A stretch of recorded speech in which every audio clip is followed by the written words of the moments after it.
Episode 11। इस लड़की को कुछ जरूर खिला देना। पता नहीं क्यों दिव्यांश के इतना गुस्सा होने के बाद भी कहीं ना कहीं थोड़ी बहुत इंसानियत बची हुई थी, तभी उसने दृष्टि को 3 मौके दिए थे कि वह ये सब ना करे। 1 घंटे बाद दिव्यांश ने दृष्टि को छोड़ दिया और अपने कपड़े उठाकर उस कमरे से बाहर चला गया। दिव्यांश को अभी तक ये पता नहीं चला कि दृष्टि अंधी है। दृष्टि जैसे तैसे बेड पर बैठकर रोने लगी। दृष्टि ने अंदाजे से बेड पर हाथ फेरा तो उसे दिव्यांश का ब्लेजर हाथ लग गया। दृष्टि ने उसे ही पहन लिया। दृष्टि ने खुद को समझाते हुए कहा, कोई बात नहीं दृष्टि, 4 दिन और फिर सब कुछ ठीक हो जाएगा। अब आगे दृष्टि खुद को कंटिन्यू समझा रही थी, लेकिन उसके साथ जो आज हुआ था वह इतनी आसानी से समझने वाला नहीं था। दृष्टि लगातार हो रही थी, खुद को रोने से रोकना चाहती थी, लेकिन बहुत कोशिश के बाद भी उसके आंसू रोक ही नहीं रहे थे। दृष्टि वॉशरूम जाना चाहती थी, लेकिन अपनी बेबसी के कारण जा भी नहीं पाए। दृष्टि ने जैसे तैसे खुद को बेडशीट से ही कवर कर लिया। वह बेडशीट पहले ही लाल हो चुकी थी। दृष्टि रोते रोते कब सो गई, दृष्टि को अभी पता नहीं चला। दृष्टि जिस बेड पर सोई थी उसे नहीं पता था कि उस बेड पर उसे अब हमेशा सोना है। जिस प्रिंस चार्मिंग के उसने सपने देखे थे वह प्रिंस चार्मिंग कोई और नहीं मिस्टर रघुवंशी ही है। दृष्टि को नहीं पता था कि वह दिव्यांश से 4 दिन के लिए नहीं, हमेशा के लिए जुड़ गई है। दूसरी तरफ दिव्यांश एक दूसरे कमरे में गुस्से में तोड़फोड़ कर रहा था। दिव्यांश ने कमरा की हालत ऐसी बना दी थी जैसे वहां भूकंप आया हो। दिव्यांश दृष्टि के साथ ऐसा कुछ नहीं करना चाहता था, लेकिन अपने गुस्से के चलते उसने दृष्टि के साथ यह सब कर दिया था। दिव्यांश ने कमरे में रखी हर एक चीज तोड़ दी थी, लेकिन गुस्सा शांत नहीं हुआ। तभी दिव्यांश के दिल से एक आवाज आई। वह आवाज उसी लड़की की थी जिसे दिव्यांश केबिन में किस कर रहा था। मिस्टर रघुवंशी, यह क्या कर रहे हैं आप? भला कोई ऐसे नुकसान करता है? आप हमेशा ऐसे ही करते हैं, पहले गुस्सा करते हैं फिर नुकसान करते हैं। दिव्यांश ने चिल्लाकर खुद से कहा, तो क्या करूं? मैं कैसे खुद का गुस्सा शांत करूं? मैं तुम्हारे अलावा ये हक किसी को नहीं देना चाहता था, लेकिन मैं उस दृष्टि राजपूत को दे आया। गुस्से में ही सही, लेकिन मैंने तुम्हारा हक उस लड़की को दे दिया। तुम्हारे अलावा मैंने कभी किसी को नजर भर कर नहीं देखा, और आज मैं अपने आप को इस लड़की को देखकर आ गया। दिव्यांश को फिर से उसी लड़की की आवाज सुनाई दी। क्या कह रहे हैं मिस्टर रघुवंशी? 1 घंटा ही सही, क्या आपको उसके साथ सुकून महसूस नहीं हुआ? क्या आपका गुस्सा कम नहीं हुआ? मैं जानती हूँ कहीं ना कहीं आपको उसके साथ सुकून मिला, तभी आपने उसके साथ 1 घंटा स्पेंड किया। मुझसे ज्यादा आपको कौन जान सकता है? दिव्यांश ने फिर से गुस्से में कहा, मैं उस लड़की के साथ कुछ नहीं करना चाहता था। मुझे उस लड़की के साथ कुछ नहीं करना। उसका मासूम चेहरा मुझे तुम्हारी याद दिलाता है। कितनी बार मैंने उस लड़की को वार्न किया, लेकिन वह लड़की है 1 नंबर की जिद्दी है। दिव्यांश को फिर से उस लड़की की आवाज सुनाई दी। उसने हंसकर कहा, मिस्टर रघुवंशी, वह लड़की जिद्दी है तो आप क्या कम जिद्दी हैं? आपके जिद के आगे तो पूरा रघुवंशी परिवार हार मानता है। एक शिवाय है जो आपकी बात नहीं मानता, वरना आपके चाचू विराज, रूही सब तो आपकी बात मानते हैं, ताकि आपको गुस्सा न आ जाए। दिव्यांश ने फिर से चिल्लाकर कहा, मैं क्या करूं? अब इस लड़की का, उसके भाई ने मुझे तुमसे दूर कर दिया। तुम चली गई मुझे छोड़कर, मैं अकेला पड़ गया। तुम जानती हो मैं ऐसा नहीं था, एक तुम ही थी जो मुझे समझाती थी, जिसे देखकर मेरा गुस्सा गायब हो जाता था। अब तुम नहीं हो, मैं क्या करूं? मैं क्या करूं? वापस आ जाओ मेरे पास, तुम्हारे बिना मर रहा हूं। तभी कमरे का गेट नॉक हुआ। दिव्यांश की आंखें गुस्से से लाल थी और उसकी आंखों में कुछ आंसू भी थे। दिव्यांश ने अपने आंसू साफ किए और गेट खोल दिया। सामने बबीता खड़ी थी। दिव्यांश ने बबीता को देखा, लेकिन बबीता को दिव्यांश की लाल आंखें देखकर हैरानी नहीं हुई, क्योंकि दिव्यांश ना जाने ऐसा कितनी बार कर चुका था। बबीता ने कहा, सर वह लड़की। बबीता ने इतना ही कहा था कि दिव्यांश के चेहरे पर टेंशन आ गई। दिव्यांश ने बबीता की पूरी बात नहीं सुनी और अपने कमरे में जाकर देखा तो दृष्टि बेडशीट को ओढ़कर सो रही थी। दृष्टि ने खुद को इतने अच्छे से कवर किया हुआ था, जैसे उसे लग रहा था कि दिव्यांश दोबारा आ जाएगा और उसके साथ वह सब करेगा। दिव्यांश ने दृष्टि को देखा तो देखता ही रह गया। सोती हुई दृष्टि बहुत ही प्यारी लग रही थी। बेशक उसकी आंखें सूज चुकी थी, गालों पर आंसुओं के निशान थे, लेकिन फिर भी उसकी खूबसूरती में कोई कमी नहीं थी। दिव्यांश ने एक नज़र फिर बबीता को देखा जो दिव्यांश के पीछे ही खड़ी थी। दिव्यांश ने कहा, क्या प्रॉब्लम है, क्या हुआ इस लड़की को? बबीता दृष्टि को देखकर समझ गई थी कि वहां क्या हुआ था। बबीता को दृष्टि के लिए बहुत बुरा लग रहा था, लेकिन एक नौकर की हैसियत से वह दिव्यांश को कुछ कह नहीं सकती थी। बबीता ने हिम्मत करते हुए दृष्टि के पैरों से बेडशीट हटाते हुए कहा, सर ये देखिए, शायद इनकी ब्लीडिंग रुक नहीं रही है। ये सुनकर दिव्यांश का गुस्सा बढ़ गया। दिव्यांश ने कहा, और तुम यह मुझे बता रही हो? जाकर डॉक्टर को कॉल करो। बबीता ने हिम्मत करते हुए कहा, डॉक्टर आएंगे तो क्या बोलो बबीता आंटी, दिव्यांश ने गुस्से में कहा। बबीता ने फिर से हिम्मत करते हुए कहा, सर आप जानते हैं कि डॉक्टर हर्षवर्धन सर के दोस्त हैं, वह हर्षवर्धन सर को बता देंगे। दिव्यांश ने अपनी आंखें बंद की और फिर दोबारा गुस्से में कहा, तो अब क्या करना है तुम ही बता दो। दृष्टि ने कहा, सर आप मेडिकल स्टोर से मेडिसिन मंगवा दीजिए, मैं इन्हें खिला दूंगी। दिव्यांश ने अपना फ़ोन निकाला और उसने कुछ टाइप करके फ़ोन जेब में रख लिया। दिव्यांश ने फिर बबीता को देखकर कहा, मैंने ड्राइवर से कहकर मेडिसिन मंगवा दी है, तुम इस लड़की को खिला देना। बबीता ने हाँ में गर्दन हिलाई है और दिव्यांश जाने लगा। बबीता ने पीछे से टोकते हुए कहा, सर आप डिनर नहीं करेंगे? दिव्यांश ने एक मासूम सी आवाज में कहा, नहीं, लेकिन इस लड़की को कुछ जरूर खिला देना। इतना कहकर दिव्यांश फिर से दूसरे कमरे में चला गया। दिव्यांश का सोफे लेटा हुआ था क्योंकि उसे बेड पर नींद नहीं आ रही थी। दिव्यांश को खुद नहीं पता था कि आज उसके साथ क्या हुआ। दिव्यांश ने वाइन की 2-3 बोतल पी ली थी। पता नहीं रात के किस पहर दिव्यांश को नींद आई। राजस्थान एयरपोर्ट। सुबह के 4 बजे बज रहे थे। बेंगलुरु से राजस्थान की फ्लाइट लैंड हुई थी। उस फ्लाइट में से एक 24 साल का लड़का निकला, जो दिखने में बहुत ज्यादा स्मार्ट और गुड लुकिंग था। 5 फुट 11 इंच हाइट, दिखने में अच्छे मॉडल को फेल कर दे, परफेक्ट बॉडी जैसे, पता नहीं जिम में कितना टाइम स्पेंड करता है। चेहरे पर हल्की हल्की दाढ़ी जो उसकी स्मार्टनेस को बढ़ा रही थी। उसकी काली आंखें जिससे कोई भी लड़की देख ले तो उसमें डूब जाए, लेकिन चेहरे पर बहुत ज्यादा टेंशन। शौर्य ने जैसे ही वह वीडियो देखी, शौर्य का दिमाग खराब हो गया। शौर्य बेंगलुरु से राजस्थान पहली फ्लाइट लेकर ही आ गया। शौर्य घबराता हुआ जैसे ही एयरपोर्ट से निकला उसे बलराज मिला। बलराज शौर्य को एयरपोर्ट लेने आया हुआ था। शौर्य ने अपने दोनों हाथों से बलराज की बाजू पकड़ी और हिलाकर कहा, बलराज अंकल क्या हुआ है? मेरी आरू रघुवंशी मेंशन कैसे पहुंची? शौर्य ने अपने मोबाइल में बलराज को वीडियो दिखाते हुए कहा, ये सब क्या है? मुझे बताए बलराज अंकल, मेरी आरू कहाँ है? शिवाय रघुवंशी उसके साथ क्या कर रहा है? बलराज ने शौर्य को तसल्ली देते हुए कहा, तुम गाड़ी में बैठो, मैं सब कुछ बताता हूँ। शौर्य ने टेंशन भरी आवाज में कहा, मुझे गाड़ी में नहीं बैठना। बलराज अंकल मुझे बताए आरू शिवाय रघुवंशी मेंशन क्या कर रही है? वहाँ कैसे गई? आप जानते हैं आरू की हालत, वह इस हालत में ये सब कुछ कर रही है। ये कहते कहते शौर्य की आंखों में आंसू आ गए। बलराज ने शौर्य को संभालते हुए कहा, मेरी बात समझने की कोशिश करो शौर्य, इस वक्त तुम्हारा राजस्थान आना ठीक नहीं है। अब तुम आ ही गए हो तो चुपचाप गाड़ी में बैठो, इससे पहले कि शिवाय के आदमी तुम्हें देख ले। शौर्य ने चिल्लाते हुए कहा, मुझे परवाह नहीं है, मेरी जान भी चली जाएगी तो मुझे कोई दुख नहीं है, लेकिन मेरी आरू का क्या? बलराज ने शिवाय का हाथ पकड़ा और गाड़ी तक खींचता हुआ लाया। बलराज ने फिर कहा, समझने की कोशिश करो शौर्य, तुम्हारा यहाँ होना ठीक नहीं है।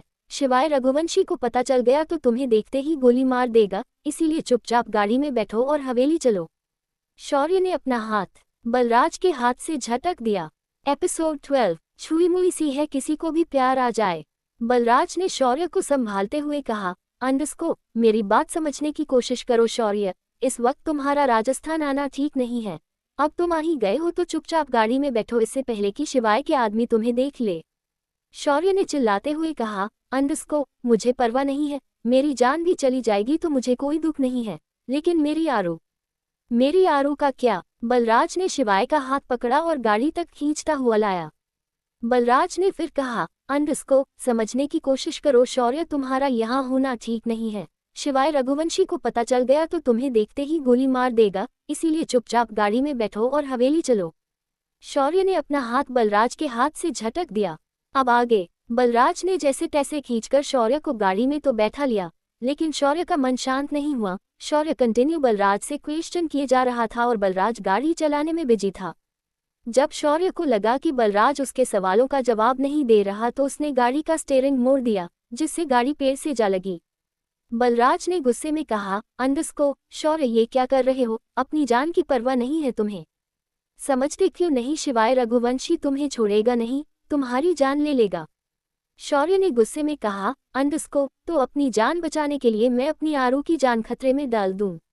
अपनी आरू को भेड़ियों के हवाले कर दूं? आप लोगों ने एक बार नहीं सोचा और बिना सोचे समझे मेरी आरू को उन लोगों के पास भेज दिया। मैं हवेली नहीं जाऊंगा। इतना कहकर शौर्य गाड़ी से उतर गया। शौर्य 4 कदम ही चला था कि बलराज ने आवाज लगाकर कहा, अंडस्को, कहाँ जा रहे हो तुम?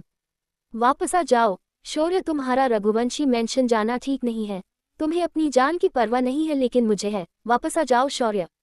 शौर्य ने बिना पलटे कहा, अंडस्को, अगर मेरी जान जाने से मेरी आरू बच जाती है तो मैं अपनी जान देने के लिए तैयार हूँ। इतना कहकर शौर्य तेज कदमों से रघुवंशी मेंशन की तरफ जाने लगा। शौर्य राजपूत रघुवंशी मेंशन पहुंच गया था। शौर्य ने सीधा जाते ही हाल में चीखना चिल्लाना शुरू कर दिया, शिवाय रघुवंशी बाहर निकल, शिवाय रघुवंशी मर्द है तो मुझसे बात कर। एक बच्ची की आड़ में मुझसे दुश्मनी निकाल रहा है। अगर हिम्मत है तो मुझसे बात कर। तभी वहां राजवीर आ गया। राजवीर ने शौर्य को देखा तो बिना किसी भाव के कहा, अंडस्को, तुम प्लीज शांत हो जाओ, शिवाय सर आते ही होंगे। शौर्य ने राजवीर को देखकर कहा, अंडस्को, तुम्हारे सामने मेरी बहन के साथ यह सब हो रहा है और तुम अभी अपनी ड्यूटी निभा रहे हो। कैसे हो राजवीर तुम्हारे अंदर दिल नहीं है या तुम जानते नहीं कि आरू मेरी बहन है? मुझे यकीन नहीं आता कि कभी शिवाय मेरा दोस्त था और तुम मेरे सीनियर। राजवीर ने फिर कहा, अंडस्को, मेरा तुमसे कोई मतलब नहीं है और ना ही इस दुश्मनी से। मैं बस अपनी ड्यूटी निभा रहा हूँ और मुझे मेरी ड्यूटी करने दो। राजवीर के कहने के बाद भी शौर्य का गुस्सा कम नहीं हुआ। शौर्य अब भी कंटिन्यू शिवाय को आवाज लगा रहा था। शिवाय ने जब शौर्य की आवाज सुनी तो उसे भी गुस्सा आ गया। शिवाय अपनी बाजू फोड़ करता हुआ सीढ़ियों से नीचे हॉल में आने लगा। शौर्य शिवाय को खा जाने वाली नजरों से देख रहा था और शिवाय सुलगती हुई आंखों से शौर्य को देख रहा था। दोनों एक दूसरे को भूखे शेर की तरह देख रहे थे, जैसे कितने दिनों से उन्होंने शिकार नहीं किया और अब वह दोनों एक दूसरे का शिकार करेंगे। तभी शौर्य को आरू शिवाय के कमरे से निकलती हुई दिखाई दी। शौर्य की नजर आरू पर गई तो वह हैरान हो गया, क्योंकि आरू ने शिवाय के कपड़े पहने हुए थे। शौर्य ने आरू को शिवाय के कपड़ों में देखकर गलत समझ लिया और इसी वजह से शौर्य का गुस्सा दुगना हो गया। शौर्य ने शिवाय से कहा, अंडस्को, तो तुम मेरी बहन के साथ इतनी घटिया हरकत भी कर सकते हो? तुमने देखा नहीं, वह लड़की 18 साल की भी नहीं है और तुम उसे अपने कमरे में ले आए। राजवीर ने आरू को देखा तो वह भी हैरान हो गया। दूसरी तरफ दिव्यांश ने रात भर ड्रिंक की थी, इसीलिए उसकी आंख देर से खुली। दिव्यांश ने अपनी आंखें खोली और अपना सिर पकड़ लिया। दिव्यांश के सर में इस वक्त बहुत दर्द हो रहा था। दिव्यांश जैसे तैसे उठा और वॉशरूम चला गया। करीब 1 घंटे बाद तैयार होकर वह नीचे डाइनिंग टेबल पर आया। दिव्यांश ने जैसे ही ब्राइड का स्लाइस अपने मुंह में रखा, उसके दिमाग में दृष्टि का ख्याल आया। दिव्यांश ने बबीता की तरफ देखकर कहा, अंडस्को, क्या उस लड़की ने नाश्ता कर लिया? बबीता ने कहा, अंडस्को, नहीं सर, कल मैंने उसे खाना खिलाकर टैबलेट दे दी थी। शायद टैबलेट की नशे की वजह से वह अभी सो रही है। आप परेशान मत होइए, मैं उसे नाश्ता करवा दूंगी। दिव्यांश ने गुस्से में कहा, अंडस्को, मुझे उस लड़की से कोई मतलब नहीं है। मैं उसके लिए परेशान नहीं हो रहा हूँ, बस पूछ रहा था कि उसने खाना खाया या नहीं। इतना कहकर दिव्यांश ने जो स्लाइस उठाया था वह प्लेट पर ही रख दिया और अपना कोट लेकर मेंशन से निकल गया। शिवाय ने शौर्य का रिएक्शन देखा तो वह समझ गया कि शौर्य को लग रहा है शिवाय ने आरू के साथ कुछ गलत किया है। शिवाय ने इस गलत फहमी का पूरा फायदा उठाया और बोला, अंडस्को, तुम तो जानते ही हो शौर्य, मैं आज तक किसी लड़की के करीब नहीं गया। तुम्हें मेरी गर्लफ्रेंड याद है, लायरा, अमेरिकन ब्यूटी? मैं कभी उसके करीब भी नहीं गया। लेकिन तुम खुद ही बताओ, मैं जवान हूँ, मेरे भी कुछ अरमान हैं, और तुम्हारी आरू, ये तो कितनी इनोसेंट है और कितनी प्यारी। देखो जरा अपनी बहन को, कितनी नाजुक सी छुई मुई सी है, किसी को भी प्यार आ जाए तो तुम ही बताओ मैं इसे कैसे छोड़ देता। आरू ने शौर्य को देखा तो धीरे धीरे नीचे आने लगी। शौर्य को देखकर आर्या के चेहरे पर अब भी कोई इंप्रेशन नहीं था। उसे तो शिवाय की बात समझ भी नहीं आ रही थी। शौर्य ने फिर गुस्से में कहा, अंडस्को, शिवाय, रघुवंशी खानदान की इज्जत तो रख लेते। रघुवंशी खानदान तो लड़कियों की इज्जत करने में कभी पीछे नहीं हटता। फिर तुम इतनी गिरी हुई हरकत मेरी बहन के साथ कैसे कर सकते हो? इतना कहकर शौर्य ने जैसे ही शिवाय को मारने के लिए हाथ उठाया, शिवाय के बॉडीगार्ड ने शौर्य को पकड़ लिया। शिवाय ने इस बात का फायदा उठाया और अपना एक हाथ आर्या की तरफ बढ़ाया। आर्या ने बिना सोचे समझे अपना हाथ शिवाय के हाथ पर रख दिया। शिवाय ने आर्या को खींचकर अपने सीने पर लगा लिया। शिवाय ने शौर्य को जलाने के लिए ये कर तो लिया था, लेकिन शिवाय की दिल की धड़कनें डबल स्पीड से धड़कने लगी। शिवाय को खुद नहीं पता था कि अभी अभी उसके साथ क्या हुआ। उसने जैसे तैसे खुद को कंट्रोल किया और शौर्य को देखकर कहा, अंडस्को, देखो शौर्य, दुश्मनी दुश्मनी होती है, कैसे निभानी है कैसे नहीं। यह हमें नहीं जानता, मुझे बस इतना पता है कि दुश्मन को वहां वार करो जहां उसकी कमजोर नस होती है और तुझे देखकर लगता है कि तेरी बहन तेरी कमजोर नस है, तो क्यों ना मैं तुम्हारी कमजोर नस को ही दबा दूं। इतना कहकर शिवाय धीरे धीरे आर्या की कमर को रब करने लगा। आरू को अभी समझ नहीं आ रहा था कि इसके साथ क्या हो रहा है। शिवाय के ऐसा करने से शौर्य का गुस्सा बढ़ता जा रहा था। शौर्य को 4 बॉडीगार्ड ने पकड़ा था, लेकिन वह चारों बॉडीगार्ड शौर्य की ताकत के सामने कमजोर पड़ते नजर आ रहे थे। तभी राजवीर ने 2 बॉडीगार्ड को इशारा किया और फिर 6 बॉडीगार्ड ने शौर्य को पकड़ लिया। शौर्य तड़प रहा था जैसे बिना पानी की मछली। शौर्य ने चिल्लाकर कहा, अंडस्को, शिवाय मत कर ऐसा, तुझे हमारी दोस्ती की कसम, तुझे मुझसे प्रॉब्लम है ना, मुझे गोली मार दे, लेकिन मेरे आर्या के साथ ऐसा मत कर। शिवाय ने हंसते हुए कहा, अंडस्को, तुझे गोली मार दूंगा तो मुझे सुकून नहीं मिलेगा, लेकिन अगर तू तड़पेगा तो मुझे सुकून मिलेगा। और कौन सी दोस्ती की बात करता है? वह दोस्ती जिसके चलते तूने मेरी पूरी फैमिली को मौत के घाट उतार दिया, मेरी माँ मेरे बाप सबको तो मार दिया तूने। इतना कहकर शिवाय आरू की कमर पर हाथ डालकर उसे अपने कमरे में ले जाने लगा। शौर्य ने फिर से चिल्लाते हुए कहा, अंडस्को, शिवाय समझने की कोशिश कर, आर्या ठीक नहीं है, प्लीज उसे छोड़ दे, तू जो कहेगा मैं करूंगा, उसे छोड़ दे। लेकिन शिवाय के कान तो जैसे बहरे हो गए थे। शिवाय आर्या को सीढ़ियों से ऊपर ले जा चुका था। शौर्य नीचे कंटिन्यू चिल्ला रहा था। शौर्य ने बेबस होकर कहा, अंडस्को, शिवाय तू जो कहेगा मैं करूंगा, तू अगर मुझे कुत्ता बनाकर भी रखेगा मैं रह लूंगा, लेकिन मेरी बहन को छोड़ दे, उसका इस एक्सीडेंट से कोई लेना देना नहीं है, वह बीमार है, उसे छोड़ दे, तुझे यशोदा माँ की कसम। अपनी माँ का नाम सुनकर शिवाय रुक गया। शिवाय ने गुस्से में पलटकर कहा, अंडस्को, अपनी गंदी जुबान से मेरी माँ का नाम मत ले, मेरी माँ ने तुझे मुझसे ज्यादा प्यार किया और तूने मेरे साथ क्या किया? तू एक्सीडेंट करके भाग गया, तुझसे इतना नहीं हुआ कि तू मेरी फैमिली को हॉस्पिटल ले जाए। तू अगर उन्हें हॉस्पिटल ले जाता तो शायद वह लोग बच जाते, लेकिन तूने उन्हें सड़क पर तड़पते हुए छोड़ दिया। और अब तो मुझे माँ की कसम दे रहा है। चल ठीक है, जब तूने मेरी माँ की कसम देगी दी तो मैं तुझे 4 दिन देता हूँ। अगर तूने 4 दिन मेरा टॉर्चर झेल लिया तो मैं तुझे और तेरी बहन को छोड़ दूंगा, लेकिन अगर तू मेरा टॉर्चर नहीं झेल पाया तो मैं तेरी बहन के साथ वह सब कुछ करूंगा जो तू नहीं चाहता। शौर्य ने बेबसी आवाज में कहा, अंडस्को, मैं तेरा हर टॉर्चर सहने के लिए तैयार हूँ, तू मेरी बहन को छोड़ दे। एपिसोड 13। ये जो प्यार है ना, प्यार ऐसा ही होता है। अपनी माँ का नाम सुनकर शिवाय रुक गया। शिवाय ने गुस्से में पलटकर कहा, अंडस्को, अपनी गंदी जुबान से मेरी माँ का नाम मत ले, मेरी माँ ने तुझे मुझसे ज्यादा प्यार किया और तूने मेरे साथ क्या किया? तू एक्सीडेंट करके भाग गया, तुझसे इतना नहीं हुआ कि तू मेरी फैमिली को हॉस्पिटल ले जाए। तू अगर उन्हें हॉस्पिटल ले जाता तो शायद वह लोग बच जाते, लेकिन तूने उन्हें सड़क पर तड़पते हुए छोड़ दिया। और अब तो मुझे माँ की कसम दे रहा है। चल ठीक है, जब तूने मेरी माँ की कसम देगी दी तो मैं तुझे 4 दिन देता हूँ। अगर तूने 4 दिन मेरा टॉर्चर झेल लिया तो मैं तुझे और तेरी बहन को छोड़ दूंगा, लेकिन अगर तू मेरा टॉर्चर नहीं झेल पाया तो मैं तेरी बहन के साथ वह सब कुछ करूंगा जो तू नहीं चाहता। शौर्य ने बेबसी आवाज में कहा, अंडस्को, मैं तेरा हर टॉर्चर सहने के लिए तैयार हूँ, तू मेरी बहन को छोड़ दे। अब आगे। शिवाय ने अपनी सुलगती हुई आंखों से शौर्य को देखा और गुस्से भरी आवाज में कहा, अंडस्को, शौर्य राजपूत सहना ही पड़ेगा, तुम्हारे पास दूसरा ऑप्शन नहीं है।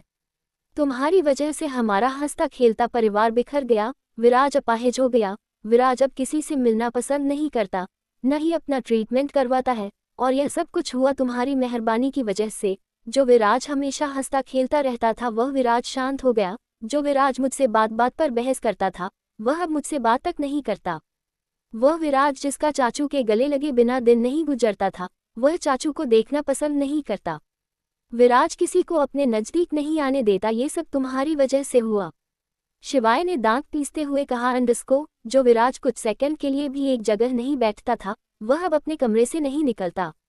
दिव्यांश की रिया की डेथ हो गई। दिव्यांश को जिस रिया ने इंसान बना दिया था वह फिर से डेविल बन गया। माँ, पापा, चाचू, चाची सब तुम्हारे एक्सीडेंट का शिकार हो गए, कोई नहीं बचा। इन आंखों ने 5 लाश देखी है। रूही डिप्रेशन में चली गई। हम सब ने कितनी मुश्किल से रूही को संभाला था हम ही जानते हैं। अगले ही पल शिवाय ने आर्या के बालों को कसकर पकड़ लिया और शौर्य के सामने ले जाकर कहा, अंडस्को, तुम्हारी बहन पर आई तो तुम कुत्ता बनने के लिए भी तैयार हो गई। कभी हमारे बारे में सोचा है? तुमने हमारा पूरा हंसता खेलता परिवार बर्बाद करके रख दिया। शिवाय ने जब आर्या के बालों को पकड़ा तो आर्या बिल्कुल भी नहीं चिल्लाई। ऐसे रिएक्ट कर रही थी जैसे उसके साथ कुछ हुआ ही नहीं। ये बात शिवाय ने नोटिस नहीं की। आर्या शिवाय से बस डर रही थी। शौर्य ने फिर से चिल्लाते हुए कहा, अंडस्को, शिवाय छोड़ दे उसे, वह लड़की बीमार है। तेरी दुश्मनी मुझसे है, मुझे मार। बाल नाचने का शौक है तो मेरे नोच, मेरी आरू के नहीं। शिवाय ने इतना सुना तो झटके से आर्या के बालों को छोड़ दिया। आरू जमीन पर गिर गई। शिवाय ने फिर से गुस्से में कहा, अंडस्को, सही कहा तुमने, तेरे बाल पकड़ने चाहिए, लेकिन तुझे तो अपने बालों से बहुत प्यार है ना। कोई इन्हें हाथ लगाता है तो तुझे गुस्सा आता है, तो तुमसे तुम्हारी प्यारी चीज ही छीन लेता हूँ। इतना कहकर शिवाय ने जोर से आवाज लगाई, राजवीर। कुछ ही सेकंड में राजवीर हाथ बांधे शिवाय के सामने खड़ा हो गया। शिवाय ने गुस्से में कहा, अंडस्को, राजवीर शौर्य के बाल कटवा दो। दूसरी तरफ मेंशन के बैक साइड के पोर्शन में विराज रहता था। विराज व्हील चेयर पर बैठा हुआ था। विराज, जिसकी उम्र 24 साल थी, हाइट 5 फुट 11 इंच, घर में सबका लाडला। विराज भी शिवाय और दिव्यांश से कम स्मार्ट नहीं था। विराज शिवाय के चाचू का बेटा था जिसकी एक्सीडेंट में डेथ हो गई थी। दिखने में कुछ कुछ शिवाय जैसा था, लेकिन चेहरे पर बहुत ज्यादा उदासी। विराज के अंदर जीने की इच्छा ही खत्म हो गई थी। विराज रघुवंशी परिवार का सबसे फनी लड़का था। बात बात पर मजाक करना, कमेंट करना उसकी फितरत में था। विराज के अंदर एक खूबी थी, कोई भी बंदा उसके साथ अगर 10 मिनट बिता ले तो उसका फैन हो जाता था। विराज के साथ जो भी टाइम बिताता था वह हंस हंस कर पागल हो जाता था। लेकिन अब विराज शांत हो गया है, न किसी से मिलता है, न किसी से बातें करता है, बस अपने ही कमरे में ज्यादा से ज्यादा वक्त बिताता है। विराज अपने कमरे की बालकनी में पंछियों को निहार रहा था। तभी विराज का नौकर दीनू काका वहां आए। उनके हाथ में नाश्ते की प्लेट थी। दीनू काका ने कहा, अंडस्को, विराज बेटा क्या देख रहे हो। विराज ने एक कड़वी मुस्कुराहट के साथ कहा, अंडस्को, देखो ना काका, ये पंछी उड़ सकते हैं, चल सकते हैं, एक जगह से दूसरी जगह सफर कर सकते हैं, और मैं इस व्हीलचेयर से बंध गया। दीनू काका ने नाश्ते की प्लेट टेबल पर रखी और विराज के सर पर हाथ फेर कर कहा, अंडस्को, विराज बेटा, ऐसा नहीं सोचते, तुम भी ठीक हो जाओगे, तुम भी इन पंछियों की तरह एक जगह से दूसरी जगह जाओगे, लेकिन तुम खुद ही इलाज कराने में आनाकानी करते हो। विराज ने हंसते हुए कहा, अंडस्को, आप नहीं समझेंगे काका, मेरा इलाज अब कभी नहीं होगा, मैं कभी इस व्हीलचेयर से नहीं उठ पाऊंगा। मैं जानता हूँ सब मुझे झूठी तसल्ली देते हैं कि मैं ठीक हो जाऊंगा, लेकिन सच यही है कि मैं कभी ठीक नहीं हो सकता। दीनू काका ने फिर कहा, अंडस्को, विराज बेटा, खाना खा लो, इतना नकारात्मक नहीं सोचते। विराज ने कहा, अंडस्को, नहीं काका, भूख नहीं है, आप नाश्ता वापस ले जाए। दीनू काका ने विराज के हाथ पर अपना हाथ रख कर कहा, अंडस्को, निराश नहीं होते विराज बेटा, भगवान ने हर किसी के लिए कुछ ना कुछ सोचा होता है, तुम्हारे लिए भी कुछ ना कुछ सोचा है। मेरा दिल कहता है कि तुम इस व्हीलचेयर से जरूर उठोगे। तुम्हारी जिंदगी में भी कोई आएगी जो तुम्हारा हाथ पकड़कर इस अंधेरे से उजाले की तरफ लेकर जाएगी। अपने ऊपर विश्वास रखो विराज, सब ठीक होगा। विराज ने हंसते हुए कहा, अंडस्को, दीनू काका, पिछले 1 साल से आप मुझे यही सब सुना रहे हैं। आपको पता भी है कि जो मुझे अंधेरे से निकालकर उजाले में लेकर जाती, वह मेरा हाथ कब का इसी अंधेरे में छोड़कर चली गई। दीनू काका नाराज होते हुए कहा, अंडस्को, देखो विराज बेटा, पहले ही कह देता हूँ, मुझे वह लड़की बिल्कुल पसंद नहीं थी, इतने से कपड़े पहनकर पूरे रघुवंशी मेंशन में मटकती थी। मैंने तो आपको पहले ही कहा था, आपसे प्यार नहीं करती, आपके पैसों से प्यार करती है, लेकिन आप ही मुझे बार बार समझा देते थे कि नहीं काका, मुझसे प्यार करती है। अब पता चला आपसे प्यार नहीं करती थी। भला ऐसी लड़की के लिए भी रो रहे हैं। कैसा जमाना आ गया, हे भगवान, राम राम राम राम। विराज ने दीनू काका की बात पर हल्का सा मुस्कुराते हुए कहा, अंडस्को, आप नहीं समझोगे काका, ये जो प्यार है ना, प्यार ऐसा ही होता है, और एक बार किसी से हो जाए तो फिर उसे भूल नहीं पाता। दीनू काका ने ब्रेड का स्लाइस लेकर विराज के मुंह में डालते हुए कहा, अंडस्को, अगर ऐसा प्यार होता है तो समझ लीजिए वह आपके प्यार के लायक ही नहीं। आपके लिए तो कोई राजकुमारी आएगी जो आपके दुख दर्द में आपका साथ देगी, ना कि सिर्फ खुशी में, जो आपके आंसुओं को रोकने की वजह बनेगी, ना कि आपके आंसुओं को बहने की, जो आपको पहले जैसा हंसता खेलता मुस्कुराता हुआ बना देगी, आपको इस व्हीलचेयर से आज़ाद कर देगी, जिसके साथ आप अपनी अलग दुनिया बसाएंगे। एक और बात, जो इतने इतने से कपड़े नहीं पहनेगी, धन के कपड़े पहनेगी। विराज ने नाश्ता चबाते हुए कहा, अंडस्को, काका, ऐसी ही बातें करके आप मुझे रोज नाश्ता करवा देते हो। इस बार दीनू काका की आंखों में भी पानी आ गया। दीनू ने कहा, अंडस्को, विराज बेटा, जब तुम बहुत छोटे थे तब हम इस घर में आए थे। जब तुम छोटे थे तो हम तुम्हें अपने ही हाथों से खाना खिलाते थे। मालकिन को बस हम पर ही यकीन था, किसी और नौकर को आपको हाथ भी नहीं लगाने देती थी। सपने में भी नहीं सोचा था कि आपके साथ यह सब हो जाएगा। विराज ने कहा, अंडस्को, बस कीजिए काका, इतना इमोशनल मत हुआ कीजिए। लाइए खिला दीजिए, आज भी आपके हाथ से खाकर सुकून मिलता है। आप खाना खिलाते हैं तो लगता है जैसे माँ ही खाना खिला रही है। रघुवंशी इंडस्ट्रीज। दिव्यांश अपने केबिन में बैठा हुआ था, आंखें बंद किए चेयर पर लीन था। आज उसने कोई मीटिंग अटेंड नहीं की। आज वह अपने केबिन से बाहर ही नहीं आया और ना ही उसने किसी को अपने केबिन में आने की परमिशन दी। दिव्यांश को खुद पर गुस्सा आ रहा था कि उसने रिया का हक दृष्टि को दे दिया। दिव्यांश पहले आंखें बंद करता था तो उसे रिया दिखाई देती थी, लेकिन आज उसे दृष्टि दिखाई दे रही थी। दिव्यांश ने ना जाने कितनी ही सिगरेट पी ली थी, लेकिन उसकी बेचैनी कम होने का नाम ही नहीं ले रही थी। वह पहले ही रिया के यादों से बाहर नहीं निकला था और अब दृष्टि, उसे खुद नहीं पता था कि वह अपनी लाइफ में क्या कर रहा है। तभी दिव्यांश का केबिन का गेट किसी ने नॉक किया। दिव्यांश ने गुस्से में कहा, अंडस्को, मना किया है ना कि कोई मेरे केबिन में नहीं आएगा। तभी एक भारी सी आवाज दिव्यांश के कानों में पड़ी, सर मैं हूँ पैंथर। पैंथर दिव्यांश का बॉडीगार्ड, उम्र 29 साल, हाइट 6 फुट 2 इंच, दिव्यांश के लिए जान देने के लिए भी तैयार। दिखने में बहुत ज्यादा स्मार्ट नहीं, लेकिन किसी से कम भी नहीं। राजवीर के बाद रघुवंशी परिवार अगर किसी पर यकीन करता है तो वह था पैंथर, जो ज्यादातर दिव्यांश के साथ ही रहता है। दोनों के बीच कहीं ना कहीं एक इमोशनल रिश्ता भी जुड़ा हुआ था। एपिसोड 14, इस लड़की के भी बाल काट दो। तभी दिव्यांश का केबिन का गेट किसी ने नॉक किया। दिव्यांश ने गुस्से में कहा, अंडस्को, मना किया है ना कि कोई मेरे केबिन में नहीं आएगा। तभी एक भारी सी आवाज दिव्यांश के कानों में पड़ी, सर मैं हूँ पैंथर। पैंथर दिव्यांश का बॉडीगार्ड, उम्र 29 साल, हाइट 6 फुट 2 इंच, दिव्यांश के लिए जान देने के लिए भी तैयार। दिखने में बहुत ज्यादा स्मार्ट नहीं, लेकिन किसी से कम भी नहीं। राजवीर के बाद रघुवंशी परिवार अगर किसी पर यकीन करता है तो वह था पैंथर, जो ज्यादातर दिव्यांश के साथ ही रहता है। दोनों के बीच कहीं ना कहीं एक इमोशनल रिश्ता भी जुड़ा हुआ था। अब आगे, दिव्यांश ने ना चाहते हुए भी पैंथर को केबिन के अंदर बुला लिया। दिव्यांश ने पैंथर को देखकर कहा, अंडस्को, पैंथर, आज बात करने का मूड बिल्कुल नहीं है। प्लीज तुम चले जाओ, जो भी काम है हम कल डिस्कस करेंगे। दिव्यांश इतना सॉफ्ट सिर्फ पैंथर के साथ होता था। पैंथर ने भी बहुत कॉन्फिडेंस के साथ कहा, अंडस्को, सर मैं जानता हूं अगर आप अपने दिल की बात मुझे नहीं बताएंगे तो किसी को भी नहीं बताएंगे। आप मुझे बता सकते हैं, आपका दिल भी हल्का हो जाएगा। पता नहीं क्यों दिव्यांश का मन पैंथर को दृष्टि के बारे में बताने का नहीं कर रहा था। दिव्यांश नहीं चाहता था कि पैंथर को दृष्टि के बारे में पता चले। वैसे तो दिव्यांश पैंथर से कुछ नहीं छुपाता था, लेकिन फिर भी आज दृष्टि के बारे में पैंथर से जिक्र करना उसे अच्छा नहीं लग रहा था। दिव्यांश ने गहरी सांस लेकर कहा, अंडस्को, नहीं पैंथर, कोई बात नहीं है, तुम बताओ क्यों आए थे। पैंथर ने कहा, अंडस्को, सर मैंने और राजवीर ने रिया की बहन को ढूंढने की बहुत कोशिश की, लेकिन हमें हर जगह से निराशा ही मिली। मैं पिछले हफ्ते ही रिया की बहन के हॉस्टल गया था, वहां से पूछताछ की तो पता चला एक लड़की हॉस्टल से भाग गई थी। क्यों भागी किसी को नहीं पता। भागते हुए गाड़ी से उसका एक्सीडेंट हो गया, जिसकी वजह से उसके सर में गहरी चोट आए और वह मेंटली अपसेट हो गई।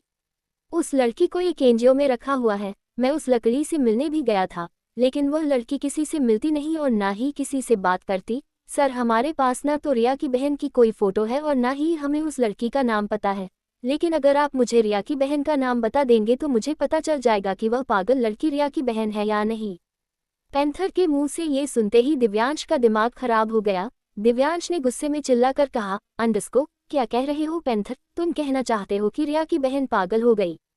पैंथर इस वक्त दिव्यांश के दिल की हालत समझ सकता था। पैंथर ने बहुत ही ठंडे दिमाग से काम लिया और धीरे से बोला, अंडस्को, मैं यह नहीं कह रहा हूँ सर, मैं बस ये कह रहा हूँ कि आप मुझे रिया की बहन का नाम बता दीजिए। मुझे रिया की बहन को ढूंढने में आसानी होगी, बिना किसी फोटो के, बिना किसी नाम के। मैं और राजवीर कितना भी उसे ढूंढ ले, नहीं ढूंढ पाएंगे। दिव्यांश अंदर से पहले ही टूट रहा था। पैंथर की बात सुनकर उसका दिमाग और ज्यादा खराब होने लगा। दिव्यांश चेयर पर बैठ गया और अपने दिमाग पर जोर डालने लगा। दिव्यांश सोच रहा था कि रिया ने एक बार उसे अपनी बहन का नाम बताया तो था, वरना रिया अपनी बहन को हमेशा छोटी छोटी ही कहती थी। तभी दिव्यांश को कुछ याद आया और उसने अपना लैपटॉप उठाया। दिव्यांश ने लैपटॉप पर अपनी उंगलियां चलाई तो रिया का फेसबुक अकाउंट खुल गया। दिव्यांश की आंखें लैपटॉप की स्क्रीन पर ही गड़ी हुई थी। जैसे जैसे वह रिया की प्रोफाइल देख रहा था वैसे वैसे दिव्यांश की आंखें हैरानी से बड़ी होती जा रही थी। दिव्यांश ने लैपटॉप पैंथर की तरफ घुमाते हुए कहा, अंडरस्को, ये है वह लड़की। पैंथर ने उस लड़की की फोटो को देखा और कहा, अंडरस्को, सर इसका नाम। दिव्यांश ने धीरे से कहा, अंडरस्को, सांझ। दूसरी तरफ शिवाय को बिल्कुल भी शौर्य पर तरस नहीं आ रहा था। शिवाय के एक बार ही कहने से एक आदमी शौर्य के बालों को काटने लगा। वो आदमी शौर्य के बालों को काट रहा था और शौर्य आंखें बंद किए हुए उस आदमी के सामने सर झुकाए बैठा था। आर्या बिना किसी भाव के शौर्य को देख रही थी। शौर्य के बाल जैसे ही कट गए। शिवाय ने उसका मजाक बनाते हुए कहा, अंडरस्को, क्या हुआ शौर्य? कैसा लगा? जब कोई पसंदीदा चीज हमारी जिंदगी से चली जाती है तो कैसा फील होता है? तुम हमेशा अपने बालों के लिए पजेसिव रहते थे ना। कोई तुम्हारे बालों को हाथ लगाता था तो तुमसे सहा नहीं जाता था। आज मैंने तुमसे सारे बाल छीन लिए और तुम कुछ नहीं कर सके। शौर्य ने भी मुस्कुरा कर कहा, अंडरस्को, वक्त वक्त की बात है शिवाय। आज तुम्हारा वक्त अच्छा चल रहा है और मेरा खराब, लेकिन वक्त पर भरोसा नहीं कर सकते। जिसके साथ वह खराब होता है उसके साथ वह अच्छा भी हो जाता है। ऐसा वक्त भी आएगा जब मेरा वक्त अच्छा होगा और तुम्हारा खराब। उस वक्त मैं तुमसे हर बात का बदला लूंगा। शिवाय ने मुस्कुरा कर कहा, अंडरस्को, देखते हैं शौर्य, इस वक्त तुम्हारा वक्त मेरी मुट्ठी में है। मैं जैसा चाहूं वैसे तुम्हारा वक्त बदल दूं और तुम कुछ नहीं कर सकते, कुछ भी नहीं। शौर्य ने भी फिर से हल्का सा मुस्कुरा कर कहा, अंडरस्को, देखते हैं शिवाय कि मेरा वक्त तुम्हारी मुट्ठी में कब तक रहता है। कहते हैं ना कि वक्त तो रेत की तरह होता है, हाथ से फिसलता जरूर है। मेरा वक्त भी तुम्हारे हाथ से फिसल जाएगा और जब फिसलेगा तब तुम भी कुछ नहीं कर पाओगे। इस बार शिवाय ने कोई जवाब नहीं दिया और वह मुस्कुरा कर अपने कमरे में चला गया। आर्या ने शौर्य को देखा तो शौर्य के पास जाकर इशारों में कुछ बोलने लगी। शौर्य ने कहा, अंडरस्को, नहीं आरू, तुम नहीं करोगी। लेकिन आरू बार बार जिद कर रही थी। शौर्य ने फिर कहा, अंडरस्को, आरू, मैंने कहा ना तुम ऐसा कुछ नहीं करोगी। लेकिन आरू फिर भी जिद कर रही थी। राजवीर से रहा नहीं गया तो उसने पूछे लिया, लिटिल गर्ल क्या कह रही है? कुछ मांग रही है तो दे दो ना। शौर्य ने सुलगती हुई आंखों से राजवीर को देखकर कहा, अंडरस्को, तुम्हें मेरे आरू की चिंता करने की जरूरत नहीं है। मैं अपनी आरू की डिमांड खुद पूरी कर दूंगा। तुम्हारी सिंपैथी की जरूरत नहीं है। तुम जाओ और शौर्य के आगे पीछे घूमो। राजवीर ने फिर से बिना किसी भाव के कहा, अंडरस्को, शौर्य, मैं तुम्हारा दर्द समझ सकता हूँ, लेकिन मैं मजबूर हूँ। तुम जानते हो कि मैंने खुद को शिवाय को बेच दिया है। अब ये जान और ये सांसें सब कुछ शिवाय सर का है। रही बात तुम्हारी बहन की, तो मेरा इरादे गलत नहीं है। जैसे वह तुम्हारी बहन है वैसे ही वह मेरी बहन है। इतना कहकर राजवीर भी वहां से चला गया। लेकिन आरू अब भी किसी चीज को लेकर शौर्य से जिद कर रही थी। फाइनली शौर्य ने उसकी बात मान ली और कैंची लेकर उसके थोड़े थोड़े बाल काटने लगा। शिवाय अपने कमरे से बाहर खड़ा हुआ शौर्य और आरू को देख रहा था। शिवाय को शौर्य की बात तो सुनाई नहीं दी, लेकिन वह इतना समझ गया कि छुई मुई भी बाल कटवाने की जिद कर रही है। शिवाय के चेहरे पर फिर से कड़वी मुस्कुराहट आ गई और उसने तेज आवाज में कहा, अंडरस्को, इस लड़की के भी बाल काट दो। शौर्य की कानों में जब भी आवाज पड़ी तो उसने भी चिल्लाकर कहा, अंडरस्को, शिवाय, हद में रहो। जब मैं सब कुछ सहने के लिए तैयार हूं तो तुम मेरी बहन को क्यों घसीट रहे हो? शिवाय ने हंसकर कहा, अंडरस्को, तुम्हारी बहन खुद ही तो जिद कर रही है और मैं तो तुम्हारी बहन की जिद पूरी कर रहा हूँ। देखते ही देखते शिवाय के बॉडीगार्ड ने शौर्य को पकड़ लिया और आरू ने बिना किसी आनाकानी के अपने सारे बाल कटवा लिए। शिवाय के बॉडीगार्ड ने शौर्य को छोड़ दिया। आरू को देखकर शौर्य की आंखों में पानी आ गया। शौर्य घुटनों के बल आ गया और अपनी गर्दन नीचे झुकाकर बेबस सा बैठ गया। शौर्य ने देखा कि आरू के चेहरे पर तो कोई इंप्रेशन ही नहीं है, वह तो अपने बाल कटवा कर जैसे सुकून में है।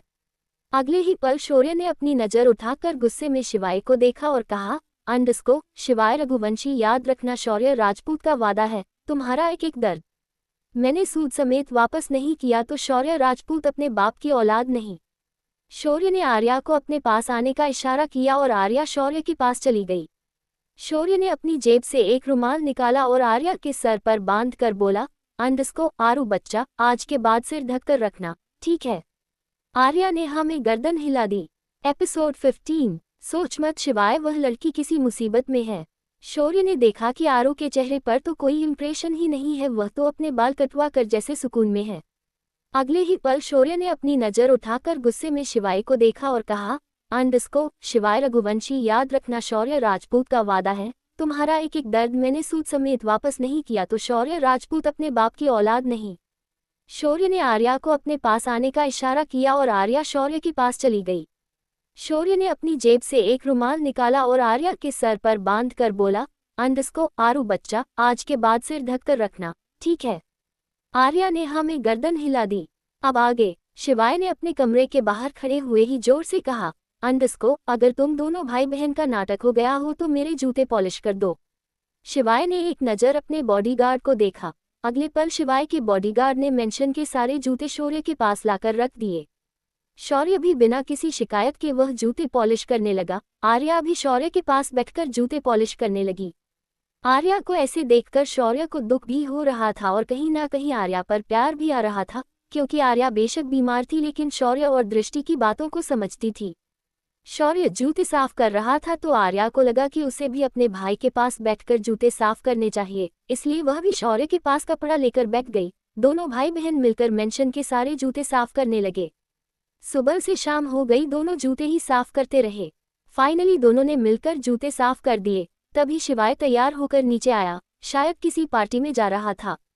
शिवाय शौर्य के सामने आकर अपना पैर बढ़ाते हुए बोला, अंडस्को, इसे भी साफ कर दो। शौर्य ने चुपचाप शिवाय के जूते साफ कर दिए। शिवाय ने अपने बॉडीगार्ड पर नजर घुमाए और बोला, अंडस्को, शौर्य राजपूत तुम सबके जूते साफ करेगा, सब आकर जूते साफ करवा लो। सारे बॉडीगार्ड ने एक एक करके शौर्य से जूते साफ करवा लिए लेकिन राजवीर नहीं आया। शिवाय ने कहा, अंडस्को, राजवीर तुम नहीं करवाओगे अपने जूते साफ? राजवीर ने बिना किसी भाव के कहा, अंडस्को, सर मेरे जूते पहले ही साफ है। शिवाय ने हंसकर कहा, अंडस्को, शौर्य राजपूत के लिए एक सॉफ्ट कॉर्नर अब भी है तुम्हारे दिल में, इंटरेस्टिंग। शिवाय ने फिर शौर्य को देखकर कहा, अंडस्को, राजवीर तुम्हारे पास नहीं आएगा तो तुम राजवीर के पास चले जाओ। शौर्य ने बिना किसी शिकायत के अपनी जगह से खड़ा हुआ और राजवीर के पास जाने लगा। शौर्य राजवीर के पैरों को छू पाता उससे पहले ही राजवीर पीछे हट गया और बोला, अंडस्को, कोई मुझे टच करे, मुझे पसंद नहीं। इतना कहकर राजवीर शिवाय के पीछे जाकर खड़ा हो गया। शिवाय ने हंसकर राजवीर को देखा और फिर पार्टी के लिए मेंशन से जाने लगा। शिवाय ने जाते जाते कहा, अंडस्को, तुम दोनों भाई बहन मेंशन में नहीं रहोगे और ना ही सर्वेंट क्वार्टर में, चुपचाप गार्डन में किसी कोने में पड़े रहना, क्योंकि मैं अपने दुश्मनों को अपने घर में बर्दाश्त नहीं कर सकता। इतना कहकर शिवाय चला गया। शौर्य ने आर्या का हाथ पकड़ा और गार्डन में उसी पेड़ के नीचे आ गया जहां आरू हमेशा सोती थी। शौर्य ने आज पूरा दिन काम किया था, मेंटली भी और फिजिकली थी, इसलिए वह पेड़ से टिक कर बैठ गया और आर्या ने उसकी थाई पर सिर रख लिया। शौर्य आर्या के सिर को थपथपाता रहा। थोड़ी देर में आरू सो गई। दूसरी तरफ दिव्यांश ने ना जाने कितने ड्रिंक कर ली थी। दिव्यांश ने जब से पैंथर की बात सुनी थी, दिव्यांश ने तभी से पीना शुरू कर दिया था। दिव्यांश का दिल मानने को तैयार ही नहीं था कि रिया की बहन पागल हो गई है। उसे इस बात की टेंशन हो गई थी कि कहीं रिया की बहन सच में पागल हो गई तो वह क्या करेगा। जब रिया की डेथ हुई तो दिव्यांश इंडिया में नहीं था।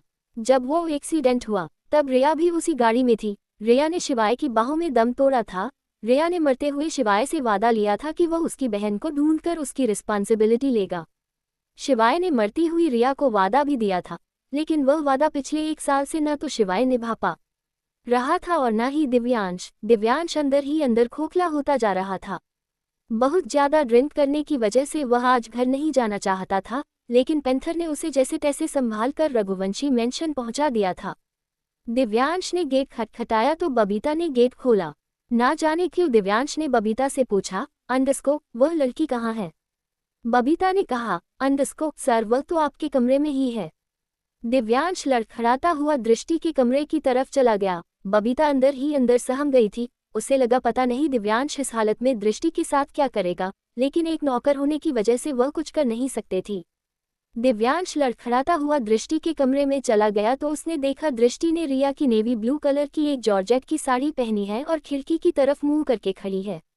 दिव्यांश तो पहले ही अपने होश में नहीं था। उसने दृष्टि को देखकर समझ लिया कि वह रिया है। दिव्यांश ने 1 सेकंड भी नहीं करवाया और पीछे से दृष्टि को गले लगाकर उसकी गर्दन पर अपना मुंह छुपाते हुए कहा, अंडस्को, रिया तुम मुझे छोड़कर कहाँ चली गई थी? दूसरी तरफ शिवाय एक 5 स्टार होटल के कमरे में बैठकर किसी के साथ डील फाइनल कर रहा था। शिवाय ने डील फाइनल करने के बाद उस कमरे से निकलकर पार्टी हॉल में चला गया। पार्टी हॉल में एक आदमी एक लड़की के साथ बार बार क्लोज होने की कोशिश कर रहा था। शिवाय उन दोनों को देख रहा था। वह लड़की बार बार उस आदमी को धक्का दे रही थी। वह आदमी देखने में 40 की उम्र का होगा और वह लड़की ज़्यादा से ज़्यादा 18 या 19 साल की होगी। उस लड़की की हाइट करीब 5 फुट 2 इंच थी। देखने में काफी खूबसूरत थी। उसने एक पीच कलर का सिंपल सा गाउन पहना हुआ था, बालों का बन बनाया हुआ था और छोटे छोटे इयररिंग्स, लेकिन उसमें भी वह बहुत ज्यादा खूबसूरत लग रही थी। पता नहीं क्यों, जब वह आदमी उस लड़की के साथ बदतमीजी कर रहा था तो शिवाय को अच्छा नहीं लग रहा था, लेकिन शिवाय ने इग्नोर करने की सोची। शिवाय ने मन ही मन कहा, जब उसका पास आना पसंद नहीं है तो ऐसे कस्म बनाते ही क्यों है। थोड़ी देर बाद शिवाय का फोन वाइब्रेट होने लगा और शिवाय उस फोन को लेकर पार्टी हॉल से बाहर चला गया। शिवाय ने फोन रिसीव किया और थोड़ी बातें की। करीब 15 मिनट बाद शिवाय ने फोन कट कर दिया और वापस पार्टी हॉल के अंदर चला गया। शिवाय ने नजर घुमा कर देखा तो वह लड़की और वह आदमी उसे कहीं दिखाई नहीं दिए।